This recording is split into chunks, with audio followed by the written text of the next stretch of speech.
What's up, everybody, and welcome back to another AGX video. So for this video, we're going through a quick, and I mean quick because I actually do not have too much time here to make this video, but a quick haul that I picked up.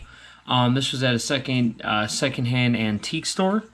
So let me know what you guys think. And starting off, I think actually I have a mix of something else too. I think I stopped at another, like a secondhand bookstore as well.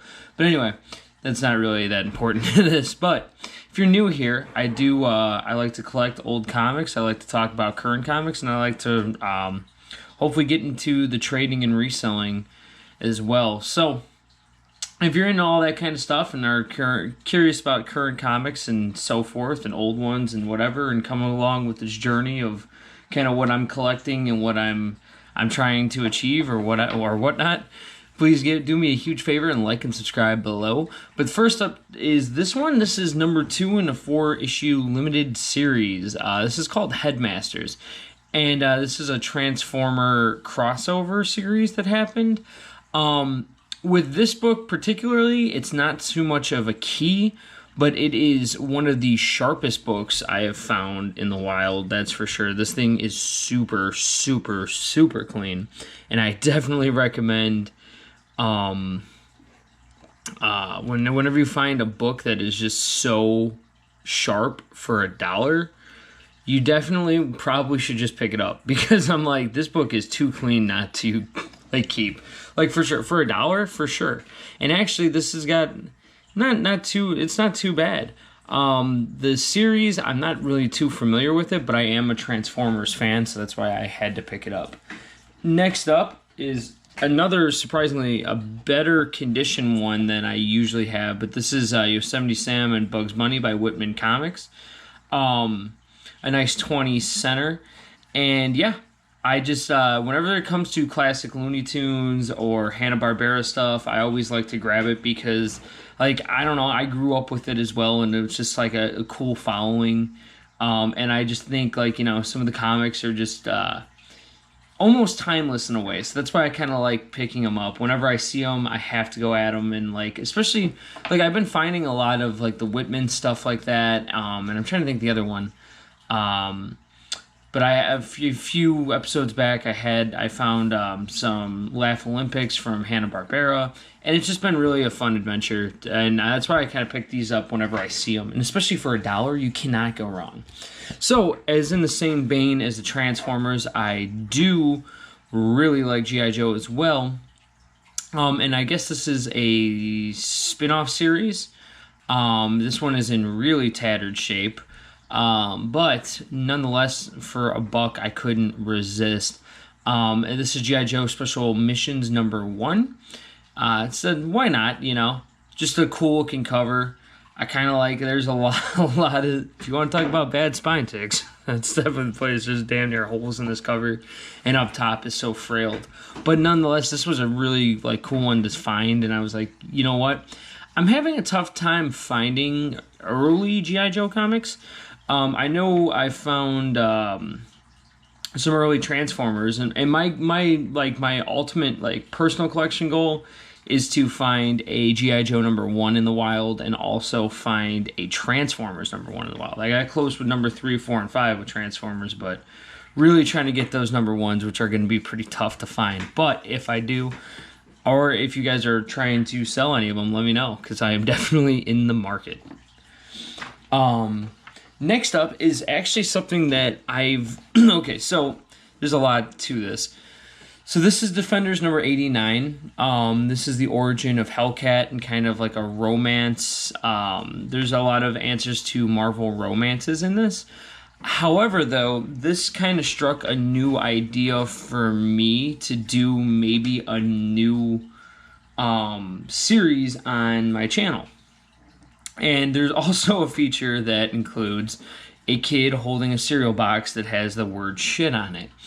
And it was like a profanity panel that got slipped by the editor. And I thought, man, like, maybe it would be cool, because there's a few other books that I picked up that I didn't know had key significance until I looked into it after the fact, and was like, you know, there might be something as weird as, like, just weird innuendos, whatever it might be. And I think I'm going to do a series of books that I like find that have these panels that slipped and kind of try to find the backstory on like why these happen. I thought it'd be kind of a cool side series that I could do whenever I come across a book like this, because now this is like the second or third one I've came across where there's been some kind of interesting panel slip up. So maybe I'll do like a weird panel kind of thing. I don't know. Let me know in the comments if you think that that would be pretty cool. But nonetheless, this is a key issue, not just for the Profanity panel, but also for the Hellcat origin story. So I thought it was cool, and especially for a buck, you can't go wrong. And this one is actually not in that bad condition. This one, yeah, there's like minor spine ticks on the spine, but nothing too bad. Nothing too bad. This isn't like the G.I. Joe one I just showed, that's for sure. But nonetheless, cool find. I hope you guys are having a good holiday season as well. I forgot to mention that. So this one, of course, you know, I'm a Transformers fan. And this one was Transformers Generation 1, number 0. I guess this is like kind of a preview. Picked it up, didn't know anything about it, and literally was actually in a 50-cent bin. So, can't go wrong with 50-cent Transformers, that's for sure. Next up is this is my first Looney Tune 90s comics. So I know that there's like 200 or something of them. But this is the first one I found in the wild. This one doesn't have any key significance, but it's number 3, which I thought was cool to get a single-digit one. And again, in beautiful condition, and I love the border of it as well. And I think this, it's just so iconic, you know. I love the Looney Tunes. I love Hanna-Barbera stuff, so it was kind of cool to definitely get this and see it again for $1. Like, you cannot go wrong. So next up we have some Green Lantern. Was this volume 3? Now, I know on Key Collector and whatnot, it doesn't list this as having key significance, but I do think that a first issue of like a new volume always kind of has a little bit, because it's kind of like a new jumping on point, or a new, you know, the new point of it. I know it doesn't have key significance in the fact of anything major going on in it, which does make sense, but I thought this was in really nice grade. I'm really getting into the Green Lantern, like, just mythos in general, so I thought this was a really cool cover, seeing different Green Lanterns on the cover, and I just really liked it. I love how they're flying through this like Grand Canyon. It just looks really cool, really classic, and I do love the Green Lantern trade dress. I think that it really stands out, and it's really freaking cool, and I'm like, damn, this is pretty dope. So I had to pick it up. Let me know what your guys' favorite trade dress is. I'm curious on that too, because I do like that Green Lantern. I know the checkered though. The checkered is pretty sick too, but I do like this one a lot. Maybe it's just me, but I really do. So next, this one. Okay, so these ones, a few of these are from a secondhand bookstore, not the antique shop. So this one, it's $2 here, but it is a Green Lantern nonetheless. There's gonna be a few Green Lanterns, I think.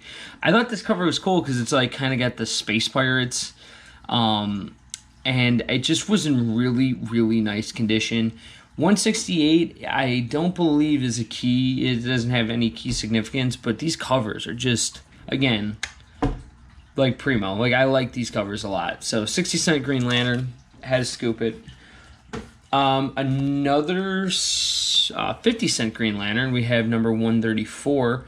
No key significance here. This one was $1, I believe. There's a little bit of a scratch mark along it. However, it's got $1.20 here, but I think it was just straight up $1.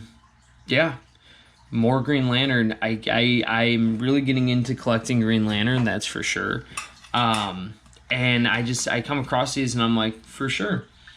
I don't know yet though. Like, I'm trying to, and this is kind of a side note for myself, I'm really trying to branch out to figure out what I want to collect specifically. Like, what are my, not so much grails, but what are like the ones I want to trade up to or get to, right? Or like, you know what I mean?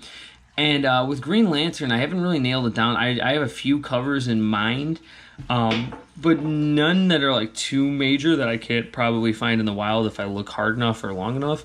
So I don't know yet. I'm still trying to decide that. There's a lot of stuff that I've been thinking about. And okay, so I got two more for you.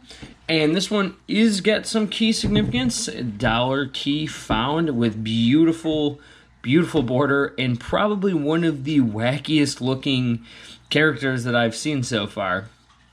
And this is the first appearance of Boudica, as well as the first cover appearance here. And she's like an Alpha Lantern, I'm guessing. I've looked up. And what a freaking character design on this one, dude. This has got some weirdness to it, that's for sure. I don't know. It's like that 90s gladiator type of style. I don't know. This is a very, very odd one. And I'm like, okay, that's something.